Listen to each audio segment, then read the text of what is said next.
I recently went through a really horrible breakup too, and I highly recommend it. And I have this other strange pattern. Alcoholics love them. You know, if you have your together, I'm like, oh, I don't have time for you. Come back, alcoholic. I recently went through a really horrible breakup, and the reason I recommend it is because how do I say this? I look fabulous. That's what I'm trying to say. My ex-boyfriend literally scared 20 pounds off me. Okay, like if you're gonna take a swing at me, I'm wildly attracted to you. And everybody's like, Sharon, you look amazing. What have you done? I'm like, I didn't do anything. I got the crap beat out of me on Selma Avenue. Check it out. You know, let me tell you something. 10 minutes of terror beats diet and exercise any day. All right, you don't like that either. That's too bad.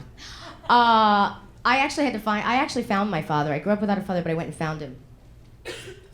I was told once I was an adult, well, here's what happened. My stepfather adopted me, which is why I have the last name Houston, and then I was told I was actually a Lopez.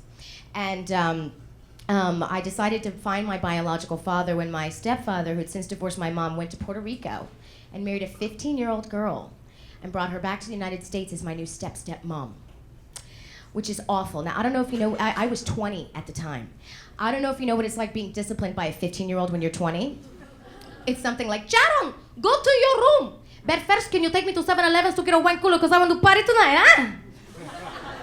And I didn't even have to drive because she had her learner's permit. It was really awful. And I went to visit them to try to accept it. I thought, okay, this is like very West Side Story, you know, like the American falling in love with the Puerto Rican. Then I remembered no pedophiles in that musical. So I went to visit them, and the first thing we did is we went bowling, and then we went to Yvette's favorite restaurant, Chuck E. Cheese. And she loved it because she said, we have rats that big in Puerto Rico, pero they cannot sing and dance like Chuck E. Cheese, okay? And it was just awful, so I thought, okay, I've got to find my father.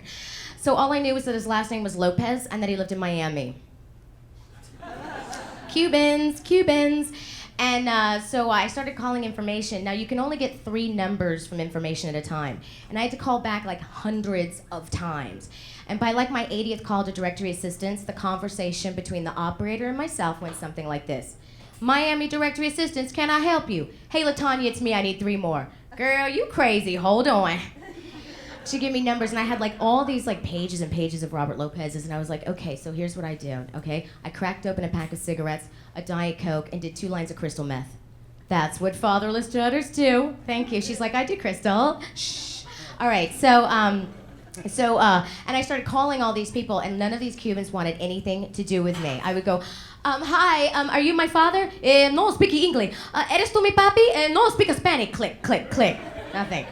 But I found him because I left messages on people's answering machines. And I was a total mess. I used no discretion whatsoever. And I'd leave this long, drawn-out, hi, my name is Sharon. If you're the same Robert Lopez that went to Miami High and you were briefly married to Renita Aaliyah and you were a drum major, then you are my father. Please call me. I love you. And I'm thinking, how many people got that message who like had nothing to do with me?